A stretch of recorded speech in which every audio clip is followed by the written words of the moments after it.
નમસ્કાર જૈન મિત્રો, જોવા જઈએ તો જે ઉમેદવારો છે ટેટ 1 ની પરીક્ષા આપી હતી અને એ ઉમેદવારો છે એની આન્સર કી પણ આવી ગઈ હતી અને આજે જોવા જઈએ તો એની ફાઇનલ આન્સર કી પણ આવી ગઈ છે। તો ફાઇનલ આન્સર કીની જે સિરીઝ આવી છે એ ટાઈપ એ પ્રકારના જે પેપર હતી એની સિરીઝ આવેલી છે અને એ પેપરમાં આખી આન્સર કી આવી ગઈ છે। તમારે કેટલા માર્ક આવ્યા છે ચોક્કસથી કમેન્ટ બોક્સમાં રજૂ કરજો। સાથે સાથે જે ચેન્જીસ આવ્યા છે તો એ આખું છે આપણે એક જોવા જાય તો એનાલિસિસ કર્યું છે એ મુજબ જોવા જાય તો ટોટલ 8 પ્રશ્નોમાં સુધારો આવ્યો છે અને 3 પ્રશ્નોમાં ગ્રેસિંગ મળ્યા છે। એમાં જોવા જાય તો પ્રશ્નપત્ર જે એ ટાઈપનું છે એના આધારે એનાલિસિસ કરેલું છે। તો એમાં પ્રશ્ન નંબર 30 છે એમાં ડી જવાબ હતો તો ફરીથી ફાઇનલ આન્સર કીમાં શું થયું છે તો બી અને ડી બંને સાચા ગણ્યા છે। ત્યારબાદ 45 નંબરના પ્રશ્નની અંદર જોવા જાય તો બી પ્રશ્ન પહેલા હતો, હવે સી જવાબ આપ્યો છે। 55 નંબરમાં ડી હતો, હવે એ અને ડી બંને જવાબ સાચા ગણ્યા છે। 56 નંબરમાં બી હતો, બી અને ડી બંને સાચા ગણ્યા છે। ત્યારબાદ જોવા જાય તો 57 નંબરમાં જોવા જાય તો બી જવાબ હતો, ત્યારબાદ હવે જોવા જાય તો બી અને ડી બંને સાચા ગણ્યા છે। ત્યારબાદ 110 નંબરનો જે પ્રશ્ન હતો એમાં એ જવાબ આપેલો હતો, અત્યારે એ અને ડી બંને સાચા ગણ્યા છે। ત્યારબાદ 116 નંબરના પ્રશ્નમાં પેલા જવાબ બી આપેલો હતો, અત્યારે જોવા જાય તો બી અને ડી બંને સાચા ગણ્યા છે।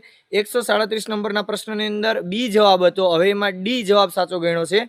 તો આમ જોવા જાય તો પ્રશ્ન નંબર 30, 45, 55, 56, 57, 110, 116 અને 137 એમ 8 પ્રશ્નોની અંદર છે એ જૂની જે પેલી આન્સર કી હતી એ આન્સર કી અને ફાઇનલ આન્સર કીની અંદર છે એ સુધારો જોવા મળ્યો છે।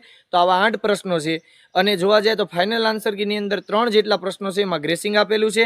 એમાં 21 નંબરની અંદર ડી હતો, એમાં ગ્રેસિંગ આપ્યું છે। 72 ની અંદર સી હતો, એમાં ગ્રેસિંગ આપ્યું છે અને 105 નંબરમાં ડી હતું, એમાં ગ્રેસિંગ આપેલું છે। તો કુલ જોવા જાય તો 21, 72 અને 105 નંબરનો પ્રશ્ન છે એમાં 3 પ્રશ્નો છે ટોટલ ગ્રેસિંગ આપેલા છે।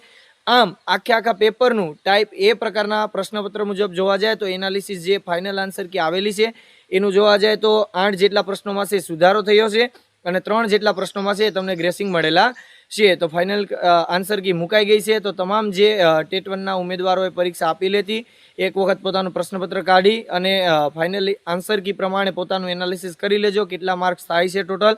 અને જેટલા પણ ઉમેદવારો મિત્રો છે પેપર સોલ્વ કરી લીધું હોય તો ચોક્કસથી એક વખત કમેન્ટ બોક્સમાં નીચે માર્ક્સ લખજો કે તમારે કેટલા માર્ક્સ થાય છે, જેથી કરીને ઓલ ઓવર ગુજરાતમાં કેટલા ઉમેદવારોને કેટલા માર્ક છે એનું એનાલિસિસ મળી શકે। તો ચોક્કસથી તમે એક વખત કેટલા માર્ક આવે છે એ કોમેન્ટ બોક્સમાં રજૂ કરજો।